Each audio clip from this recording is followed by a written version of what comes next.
All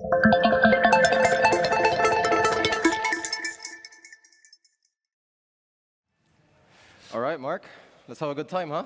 Sounds good. Hey, everybody. Thank you for joining us. I'm super excited to be joined by the legendary Marc Engel, first Chief Procurement Officer of Unilever, then brief stint as CEO of East Africa in Unilever, then Chief Supply Chain Officer, and now made the jump to CEO of Unilabs. So Yeah. later on, we'll talk a little bit about that jump from CPO to CEO, which I think a lot of folks are excited about. And of course, you're also vice chairman of the board of Maersk, which is global shipping giant. Yeah. So I think we packed the room because everybody's keen to hear what you know that they don't know about supply chains. You might be disappointed. So why don't we start with that? A lot of people here run global procurement for large organizations. You think a lot about supply chains. What are the major global trends these days that are, that you're seeing in global supply chains?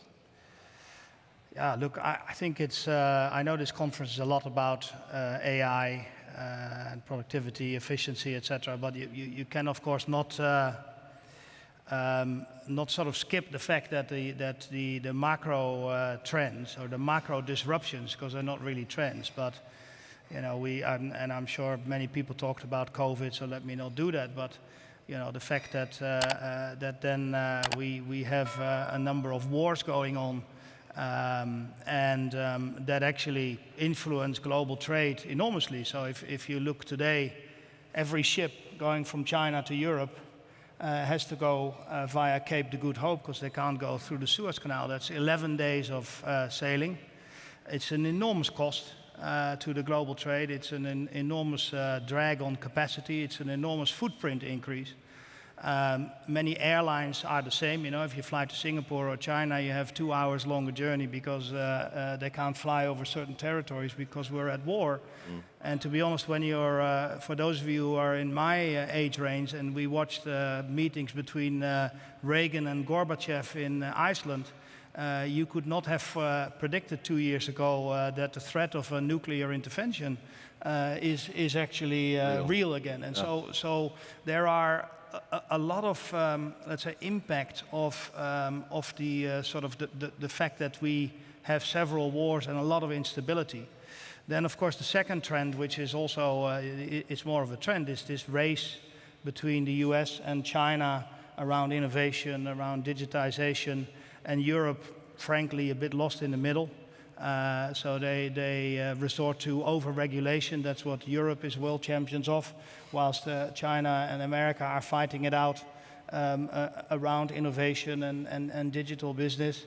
I think, again, we have to see what happens in the US in November, and that could, again, have a huge effect on global trade and therefore on all of your supply chains. And then, of course, there is the trend on AI. What is it not? And particularly the so what around it, I think will drive a lot of change in the next 5 years. What is AI for you, Marc? Do you actually see it at all, at Unilabs, at Maersk? Yeah, look, at Unilabs, we are a medical diagnostics company, so we do radiology and we do pathology and we do blood tests. And in radiology, every MRI, every CAT scan, every X-ray, before the doctor even sees it, is actually checked by AI. And so, it's definitely there and it definitely helps. Frankly speaking, it's not at all, people say, well, AI is going to take over the role of the doctors, but it's mostly a quality assurance kit, because it detects stuff that sometimes doctors don't by the naked eye. So it's more a quality check, but actually takes more time to review an X-ray or an MRI that has been reviewed by AI, because you have to review the AI, but it's a co-pilot because it can't be an autopilot in a medical assessment because it's not allowed by law. So it actually is, let's say, it's a great tool. You make fewer mistakes. When in my business, when you make fewer mistakes, fewer people die. Yep. So it is very, very important to us. And yeah, of course, there is a lot of that, but I think there's also a lot of artificial but not so intelligent. And so I think there is a lot of people talking about it. There's very few people doing it, but I think it's definitely we're at an era where let's say keeping up with that and particularly in your job as procurement. And I found the previous presentation here. If you haven't seen it, look at the live stream. Super interesting. It is a huge enabler when you want to talk about sustainability, traceability, your supply chain due diligence that as procurement professionals you have to do now by law in Europe. And I think so in that sense, I think we ain't seen nothing yet. And we'll talk about sustainability in a little bit. I think it's really interesting. You often hear mostly about AI in the context of efficiency, cost reduction, et cetera. But actually, a lot of the interesting use cases are where it increases quality, even if it's not. But Marc, let's talk. Everybody talks about AI. Let's go back a little bit to the trends and challenges that you spoke about. Because the thing I'm curious about is when you think about the procurement team today at Unilabs, the day-to-day challenges that they're facing, in relation to those global supply chain disruptions that you spoke about earlier. What's it actually like day-to-day? Is the AI even helping with that at all, or is it the old school solutions, I guess? No, look, I think definitely AI is helping, but I always say, AI it can't fix my toilet. It can do many things. It can help the supplier that comes to fix my toilet bring the right parts. It can help him schedule his workflow. It can help him do a lot of stuff, but it can't fix our toilet. And unfortunately, in most supply chains, there's a lot of physical activities. And the other thing is whether it's an autopilot or it's a co-pilot, you use AI to make choices. But if there's only one road from Amsterdam to Rome, then there's not many choices to make. And so your job in procurement, and whether that's in sustainability or whether it's in innovation or whether it's about strategic partnerships, at the end of the day, I've been saying since many years that buying is the new selling.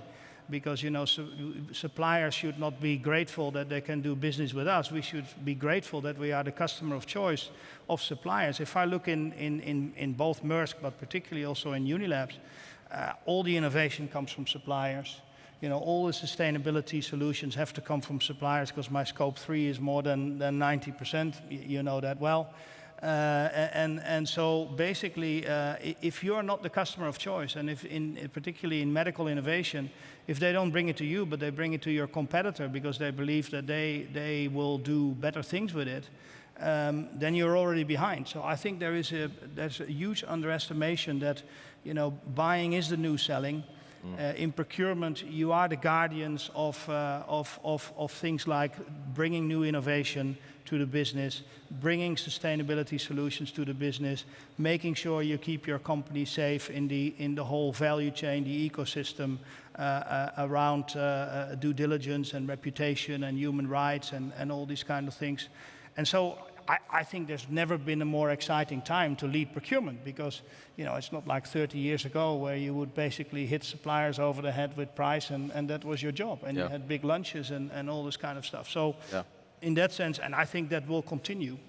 That's a topic that I keep hearing about, this idea of like the procurement office, the CPO in particular, that role is now strategic. It's about value creation.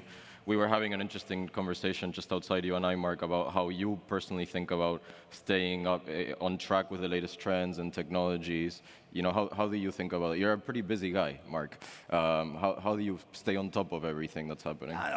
Look, the first thing is to realize I see the world very simple. I'm a very simple guy, and so I see you have digital natives and you have non-digital native, and we can debate where the age line is, but if I say the age line is probably between 25 and 30, so I'm not a digital native and you are. It is a fact that I have to work 5 times as hard as you to keep up with the solutions, because what is very clear is that it's not that jobs are going to be taken away by AI, but the jobs are going to be taken away by the people who know how to harness it at scale and how to use it. And so, I think for non-digital natives, it's also a fact, by the way, that most companies that are at this conference, that procurement and supply chains are run by non-digital natives. It'll take another 10 years before guys like you sit in that seat of large companies. And so, you have to basically be curious, you have to be humble,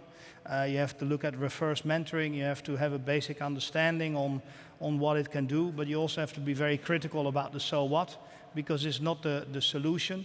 And I always say, if it doesn't have an impact to your customer or the people that you're serving, then it's simply engine room digitization, which is also important. Sure. But it's a very different outlook from a business point of view. Yeah. If I ever find an AI that can fix your toilet, I'll let you know. Yeah, Marc. definitely. Thank you. Marc, let's switch gears a little bit. Can we talk about sustainability? That's obviously the work that you and I do together on carbon emissions in particular and supply chain emissions. But maybe if we talk a little bit higher level, you are one of the pioneers of global supply chain sustainability with the work you did at Unilever back in the day, and today you get to see it in this even higher level role as CEO of Unilabs and at Maersk. From your vantage point, how are you seeing sustainability actually shifting how supply chains are being managed? Is it happening in practice? Yeah, I think it is definitely happening. I mean, there's many forces at play, but in general, we are moving to a world where that we need to get to net zero. I think everybody understands that. We're moving to a world where we need to, let's say, be much more circular in the resources that we use. Where we need to be more equitable and not drive poverty, but eradicate it. And I think that's very clear. And again, procurement are the guardians of this system, because you work with supplier ecosystems where all of this stuff is happening. Now, the other thing, of course, is that as we all live here in the over-regulated Europe, things like CSRD have come in. And so, when I started with sustainability in 2008, you could just make very bold statements and make big commitments. So you threw your head over the fence of the gate. You didn't quite know how to climb the gate, but by just throwing your head over it and making announcements, you would basically be seen as leaders. But today, it's not just about saying what you do, but then it's also doing what you say and actually reporting on it. And so, if I dig into the area of net zero, we need to be net zero by a certain date. But we also need to know where the starting point is. And it's 2024. And what I would say to the audience, if you're in a company and you don't know what your carbon footprint baseline is, scope 1, 2, and 3, then I think you have some work to do, because you're going to have to report it. And so that's why I think that, let's say, I grew up in Unilever, where I had hundreds of people consulting lookup tables and all this kind of stuff and then doing very dumb extrapolation to get to a baseline carbon footprint. And today, with companies like your own, you answer 20 questions and we give you access to the ERP system. And 2 weeks later, you have a carbon footprint. And not only do you have a carbon footprint, but you know which suppliers are the 80-20, you know which countries to look, you know which products to look, which suppliers to look, which suppliers to engage. But I think that, moving from an intellectual understanding on what needs to be done to then break it down into manageable chunks and start working, I think that's super important. And that's definitely changing very fast. And again, I haven't asked you about what AI solutions you use, but I'm sure that in your algorithms, if you can do this with asking me 20 questions and having access to the ERP system, that there's a lot of AI and machine learning behind that as well. But all of you say data accuracy on scope 3 is my biggest issue. The second one is it's so complex to do scope 3 because I don't have visibility of my suppliers. Suppliers are hard to engage. There are, let's say, the data skills in the organization that I don't have. And I think that is really what has been changing and what companies, a lot of sustainability companies, and there are many of them around here today, because we were walking by the room, are really changing that, And it's again, I heard saying that Einstein was spending 7 years of his life doing some calculations that then Excel could do in 7 seconds. So that poor guy wasted 7 years of his life doing the same stuff that you can now do by typing into a cell in 7 seconds. And I'm pretty sure that going from that Excel to these AI solutions, you just can get much more accuracy much more speed, and much more direction that can really help you with that sustainability challenge. I would have feared for the world if that would still have been done like we did it 10 years ago at Unilever. And I think that's where we're really driving change. And that's on carbon on carbon reduction, but it's the same on living wages and social equity. It is the same around plastic and waste. It's the same around water usage or around any part of sustainability that you want to talk about. Yeah. I mean, it's funny you say that. When we started the company 5 years ago, one of our visions was, let's try to use technology so that every company can do what Unilever does with hundreds of people, right? But using technology instead. But actually, I think, and to get to the nitty-gritty that I think everybody's interested in, what we find in practice is that, as you say, the AI doesn't fix the toilet. Technology can only take you so far, right? In our worlds, we can give procurement, category managers the information to help select vendors, but at the end of the day, they still have to face the music that maybe the more sustainable vendor is going to deliver the product later or at a higher price. Yeah. So, getting down to tactics, again, if you put yourself in the seat of that procurement person, what is the actual challenge today, day-to-day, of delivering on that sustainability? How do you think about that? I think there are many. The first one is, the notion that sustainability is investment and there's a payback is usually, if you're running a procurement organization, your biggest challenge, because people say, yeah, but I have my quarterly targets or I have my P&L. That is still, after 15 years, the number one thing is that you have to pretty much have a belief from the top.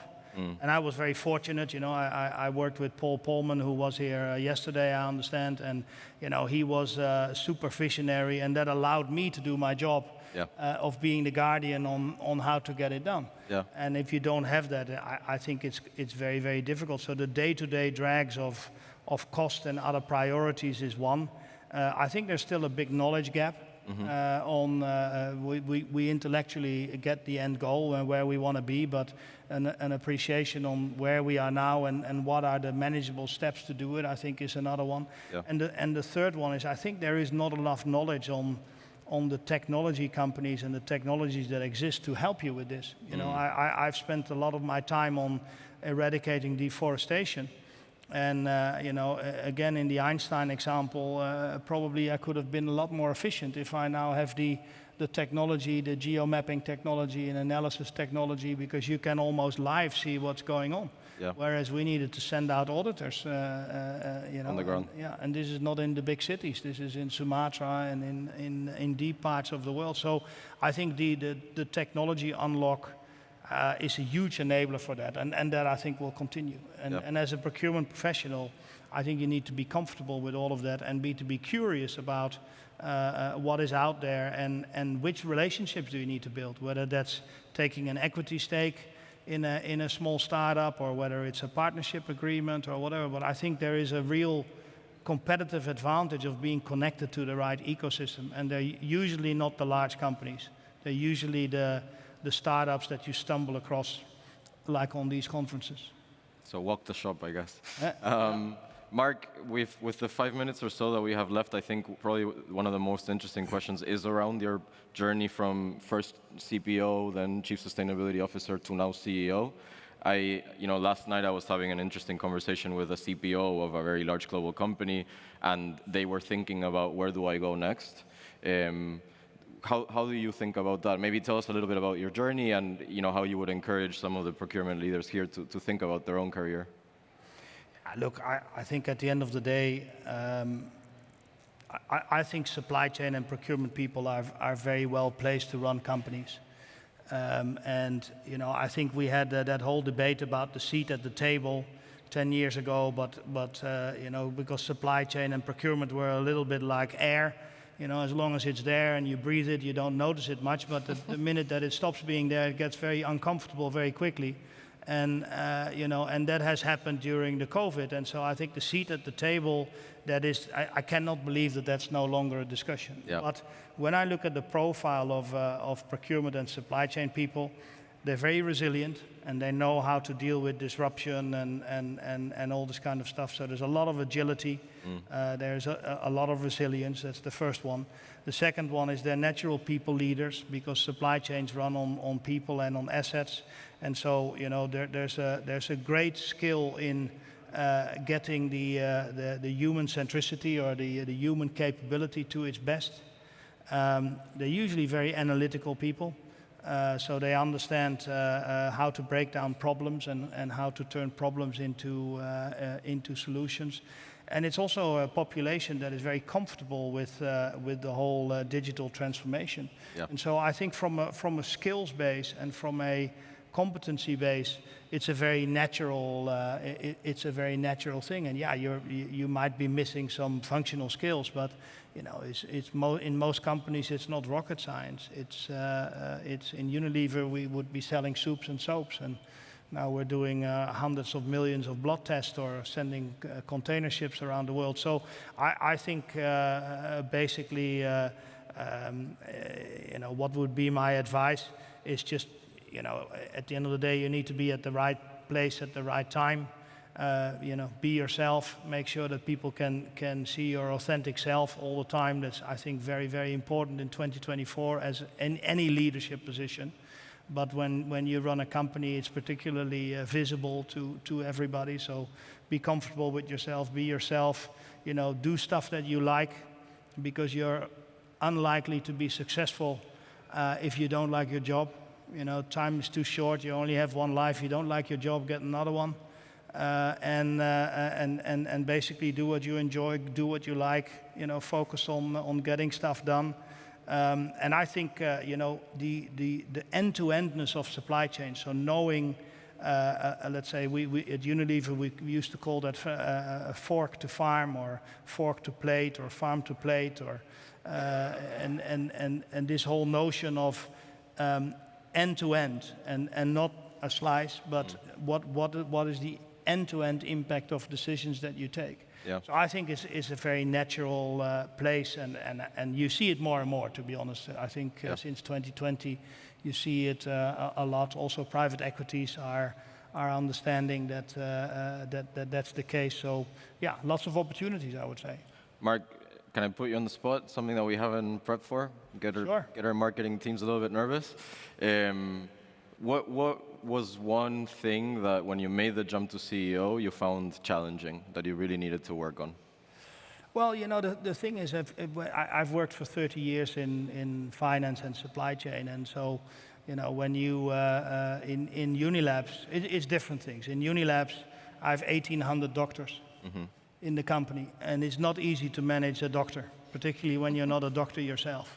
So it's not so easy to manage 1,800 doctors, but they are the engine of the company. You know, we are a medical diagnostics company, but it's challenging because you know you're just missing certain skills, and because of that you have to, let's say, earn the respect in a different way. That's one element that I would call out.